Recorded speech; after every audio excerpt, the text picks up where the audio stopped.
تنازع کے ساتھ ساتھ سامنے آتا رہا، متنازع رہا. یہ دعوے پیپلز پارٹی کی طرف سے تو کیے جاتے ہیں، مگر اب نون لیگ نے بھی اعتراف کر لیا ہے، جو کہ بہت بڑی بات ہے. سینیٹر سیف الرحمان کا احتساب غلط تھا. سیف الرحمان کے کیسز درست تھے یا غلط؟ سیف الرحمان نے غلطی پر معافی مانگی یا نہیں؟ اسی حوالے سے بات کریں گے سینئر صحافی اور جیو نیوز کے پروگرام کیپٹل ٹاک کے میزبان حامد میر صاحب سے. حامد میر صاحب، اصل حقیقت کیا ہے؟ جس طرح سے فیصل رضا عابدین نے آپ کے پروگرام میں کہا، کئی برس بعد خواجہ سعد رفیق نے آج جب یہ کہا کہ سیف الرحمان کا احتساب غلط تھا، تو آپ آج اس تقریب میں موجود تھے جب سعد رفیق نے گفتگو کی؟ جی جنید صاحب، آج جب خواجہ سعد رفیق صاحب نے الحمرا ہال لاہور میں اپنے والد خواجہ رفیق صاحب کی برسی کے موقع پر خطاب کرتے ہوئے یہ بات کی، تو انہوں نے واضح الفاظ میں کہا، آپ نے وہ کلپ بھی سنوا دیا ہے، کہ مسلم لیگ نون کا جو پچھلا دور تھا اس میں جو سیف الرحمان صاحب کے ذریعے احتساب ہوا تھا وہ درست نہیں تھا. اور سعد رفیق صاحب نے یہ بھی کہا ہے کہ اس کا اعتراف ہماری قیادت بھی کرتی ہے. اب سعد رفیق صاحب کو فوراً بعد میری تقریر تھی، اور جب میری تقریر آئی تو میں نے سعد رفیق صاحب کو خراج تحسین پیش کیا کہ آپ نے سچ بولا ہے، اور میں نے یہ واقعہ وہاں پر ریپیٹ کیا کہ کس طرح آج سے تقریباً 12-13 سال پہلے راول پنڈی کی اکاؤنٹیبلٹی کورٹ میں بہت سے دیگر صحافی موجود تھے، میں بھی وہاں موجود تھا، کچھ سیاستدان بھی موجود تھے، اور سیف الرحمان صاحب جو ہیں انہوں نے ہمارے سامنے، میں اکیلا تو نہیں تھا وہاں پہ، وہ 10-15 لوگ تھے، تو ہم سب کے سامنے وہ آئے اور ان کی وہ آ کے گرے، آصف زرداری صاحب کے پاؤں میں گرے. آصف زرداری صاحب ویل چیئر پہ تھے، ان کے ایک ہاتھ میں چھڑی تھی، انہوں نے اپنے آپ کو بہت قابو میں رکھا، اور اس وقت منظور بٹو صاحب بھی وہاں موجود تھے، قائم علی شاہ صاحب بھی موجود تھے، تو انہوں نے زرداری صاحب کا ہاتھ پکڑ لیا کہ کہیں وہ چھڑی سے ان کو مارے نہ. میں بالکل ان کے پیچھے کھڑا تھا، اور سیف الرحمان صاحب نے کہا کہ میں آپ سے معافی مانگنا چاہتا ہوں کہ میں نے جو آپ پر کیسز بنائے وہ غلط تھے. تو اس کے بعد پھر میں نے اسی زمانے میں فوراً اس کے اگلے دن میں نے کالم لکھا اور اس میں یہ سارا واقعہ لکھ دیا.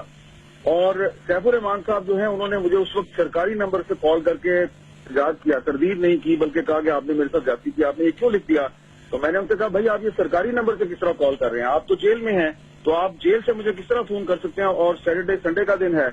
تو انہوں نے کہا نہیں، میں سپرنٹینڈنٹ جیل کے دفتر سے فون کر رہا ہوں. اور پھر اس کے بعد پھر میں نے اس کو 2-3 دفعہ اس بات کو دہرایا، اور میرا خیال ہے کہ شاید 2009 یا 2010 میں فیصل رضا عابدی صاحب نے مجھ سے پوچھا تو میں نے تصدیق کی، اور 6 سال کے بعد میرا خیال ہے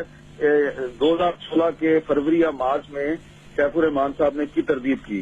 آج جب میں نے دوبارہ یہ واقعہ وہاں پر بیان کیا تو وہ کراؤڈ سارا مسلم لیگ نون کا کراؤڈ تھا. میرے بعد پھر حمزہ شہباز صاحب آئے، انہوں نے تقریر کی، پھر ان کے بعد خواجہ آصف صاحب آئے، انہوں نے تقریر کی. ان دونوں میں سے کسی نے تردید نہیں کی کہ جی میں نے غلط کہا ہے. اچھا، اب آج جو سعد رفیق صاحب نے کہا کہ سیف الرحمان صاحب کا احتساب کا طریقہ درست نہیں تھا اور ہماری قیادت بھی اس کا اعتراف کرتی ہے، تو یہ انہوں نے کیوں کہا ہے؟ اس کی وجہ یہ ہے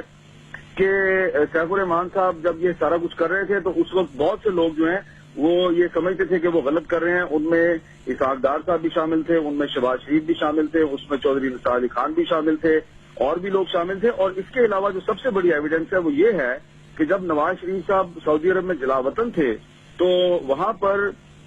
پاکستان کے معروف صحافی اور جیو نیوز کے ایک بہت ہی مایہ ناز اینکر سہیل وڑائچ صاحب جو ہیں، انہوں نے کئی نشستوں میں ایک طویل انٹرویو کیا نواز شریف صاحب کا، شہباز شریف صاحب کا اور لوگوں کا. اور پھر وہ ساری جو کہانی تھی ان کی وہ انہوں نے ایک کتاب کی صورت میں چھاپ دی جس کا نام ہے غدار کون.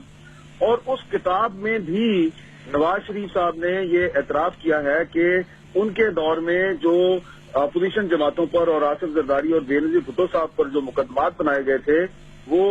کسی کے دباؤ پہ بنائے گئے تھے. انہوں نے اس میں کچھ اداروں کا نام لیا، یعنی اسٹیبلشمنٹ کی طرف انہوں نے اشارہ کیا ہے. تو اب اگر سعد رفیق صاحب نے آج پوری دنیا کے سامنے یہ کہہ دیا ہے کہ سیف الرحمان صاحب کا احتساب کا طریقہ ٹھیک نہیں تھا، اور اس سے پہلے نواز شریف صاحب جو ہیں وہ سہیل وڑائچ صاحب کی کتاب میں بھی یہی بات کہہ چکے ہیں، تو اب سیف الرحمان صاحب جتنی مرضی تردیدیں کرتے رہیں کہ جی